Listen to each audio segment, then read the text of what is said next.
नमस्कार मित्रांनो. तर 16 ऑगस्ट रविवारच्या दिवशी आपल्याला असं बघायला मिळतंय की स्वानंदी घरी येते. दरवाजा बंद असतो आणि लाईट्स ऑफ असतात. स्वानंदीला थोडीशी गडबड वाटते. ती आतमध्ये येते आणि मोठ्याने आवाज देते. तेवढ्यात तिथे समर येतो. समर वेगळाच दिसतोय, खूप खुश दिसतोय आणि सगळं डेकोरेट केले हे बघून स्वानंदीला आनंद होतो. स्वानंदी विचारते, राजवाडे हे काय आहे? समर म्हणतो, तुमच्यासाठी स्पेशल डिनर डेट आहे. समर स्वानंदीचा हात धरून तिला रूममध्ये घेऊन येतो आणि समरने स्वानंदीसाठी जी काही खरेदी केली आहे तो ती पिशवी देतो आणि स्वानंदीला म्हणतो, यात तुमच्यासाठी स्पेशल ड्रेस आहे. तो ड्रेस घाला, छान तयार व्हा आणि खाली या. मी तुमची खाली वाट बघतोय. समर खाली जातो आणि स्वानंदी इथे छान रेडी होते. स्वानंदी तयार होऊन खाली येते. स्वानंदी समरने आपल्यासाठी एवढं काही केलं आहे म्हणून खूप खुश असते. आता अधीरा, आजी, निकिता, आनंद या सगळ्यांच्या प्रयत्नामुळे स्वानंदी, समर यांची डेट तर चांगली होती. पण जेव्हा मल्लिकाला हे सगळं कळेल तेव्हा मल्लिकाचा कसा जळफळाट होतोय हे बघणंही तेवढंच इंटरेस्टिंग असेल. तर या सगळ्याची सुरुवात अशी होती आहे की समर, आनंद ऑफिसमध्ये असतात आणि निकिता राजवाड्यांच्या घरी जाते. पूर्ण घराचं डेकोरेशन करण्याची जबाबदारी तिने घेतलेली असते.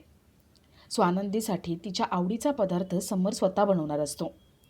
समर खूप एक्सायटेड असतो.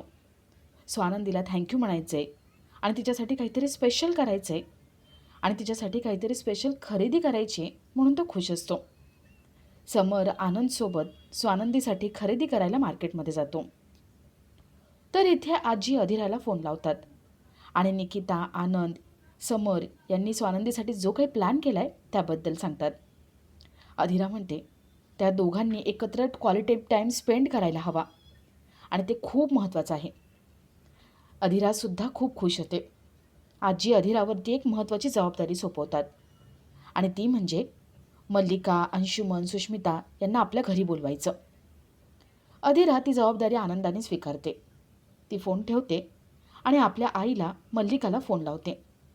अधीरा रडायचं नाटक करते आणि आपली सासू आपल्याला खूप त्रास देते आहे, आपल्याला माहेरी येऊ देत नाही, अधीराला त्या दिवशी भेटायचं होतं पण भेटू दिलं नाही, म्हणून रडत रडत सगळं सांगते.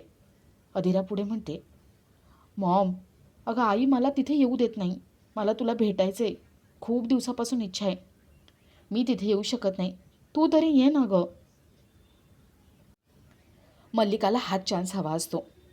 मल्लिका म्हणते, डॉल, तू अजिबात घाबरू नकोस, मी समरशी बोलून घेते, आता तू त्या घरात अजिबात राहायचं नाही आहेस, तू कायमचं इथे निघून ये. अधीरा ठीक आहे म्हणते आणि फोन ठेवते. मल्लिका रडत बसलेली असते.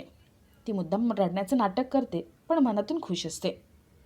आजी मल्लिकाकडे येतात. आजी म्हणतात, मल्लिका, मला अधीराचा फोन आला होता, अगं रडत होती ती, खूप सहन करावं लागते तिला. मल्लिका रडायचं नाटक करते आणि म्हणते, हो ना आई, खूप सहन करते डॉल, दरवेळी हे असंच होतं. आता एक आप्पीचं झालं, आप्पी गेली तिच्या सासरी आणि हे कानावर आलं, आता काय करायचं. आजी म्हणतात, हो ना मल्लिका, आता तर कानावर काय काय ऐकायला येते गं. मला ना अधीराची खूप भीती वाटते, खूप सहन करावं लागते. मल्लिका म्हणते, आई, अहो आपली डॉल कशी आहे तुम्हाला माहिती आहे ना, चिडली की जीवाचं काहीतरी बरं वाईट करेल, मला खूप भीती वाटते. हे सरपोतदार खूप विचित्र वागतायत, मी आत्ता समरला फोन लावते आणि डॉलला इथे घेऊन येते. मल्लिका समरला फोन लावणार असते.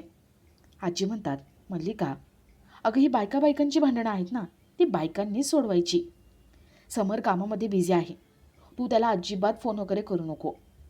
आणि हे बघ, कितीही झालं ना तरी या घरातली मोठी मी आहे आणि निर्णय मीच घेणार, त्यामुळे समरला आपण नंतर कळवू.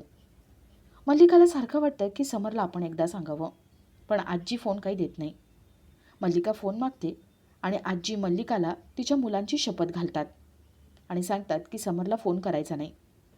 मल्लिका म्हणते, हो नाही करणार, पण शब्द वगैरे घालू नका. आजी पुढे म्हणतात, मल्लिका, एक काम कर, तू अंशुमन आणि सुष्मिता यांना पण घे, म्हणजे कसं जरा वजन राहील ना, आपण सगळे एकत्र जाऊ, मी पण येते आणि तिथे गेल्यावर बघू ना काय छळ करतायत ते. मल्लिका ठीक आहे म्हणते आणि अंशुमन सुष्मिता यांना तयार व्हायला सांगते. तर इथे स्वानंदी समरच्या डाएटसाठी महिनाभरासाठी खाऊ घेत असते. समरला काय काय आवडेल याचा सगळा विचार करून ती सगळ्या वस्तू घेत असते. तर इथे अधिरा बाबा आणि रोहन यांच्याकडे येते. स्वानंदी समर यांना क्वालिटी टाईम स्पेंड करायला वेळ हवाय आणि त्यांना घर रिकामं हवंय, त्यासाठी तिच्या घरच्यांना इथे बोलवलंय आणि जो काही प्लॅन आहे त्याबद्दल सांगते. बाबा रोहन त्यांना तो प्लॅन आवडतो. ते तिघंही बोलत असतात आणि तेवढ्यात तिथे मंदाकिनी येते. मंदाकिनी विचारते, काय चाललं तुमचं? आणि अधिरा, तुझी काय खुसबुस चालली होती? अधिरा काहीच बोलत नाही. तिला माहिती असतं की कुठल्याही क्षणी आपल्या घरचे येतील. अधिरा रडायचं नाटक करते, भांडायचं नाटक करते. मंदाकिनी किती त्रास देते हे मोठमोठ्याने ओरडून सांगत असते. आणि तेवढ्यात तिथे मल्लिका आणि अधिराच्या माहेरचे सगळे येतात. मल्लिकाला बघून मंदाकिनी खूप घाबरते. तिचा थरकाप उडतो. तर इथे समर घरी येतो. निकिता समर स्वानंदीच्या आवडीचा मेनू तयार करत असतात आणि तेवढ्यात तिथे आनंदही येतो. निकिता आनंद डेकोरेशनची सगळी जबाबदारी घेतात आणि समर स्वयंपाकाला लागतो. तर इथे अधिरा आपल्या आईला बघते आणि तिला मिठी मारते. अधिरा रडायला लागते आणि मल्लिकाला मंदाकिनी किती त्रास देते, छळ करते हे सगळं सांगते.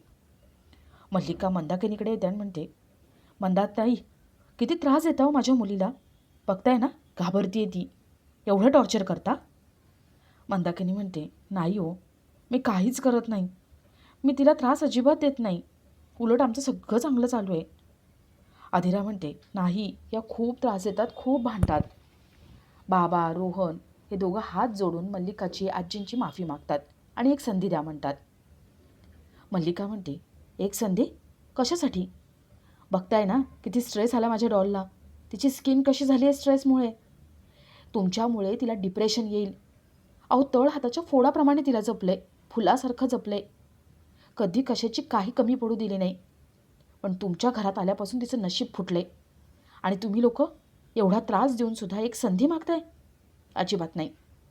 आता सोक्षमोक्ष लागणारच, माझी डॉल इथे राहणारच नाही. मल्लिका खूप भडकलेली असते. आजी रोहन बाबा एकमेकांना इशारा करून आपला प्लॅन सक्सेसफुल होतोय म्हणून खुश असतात.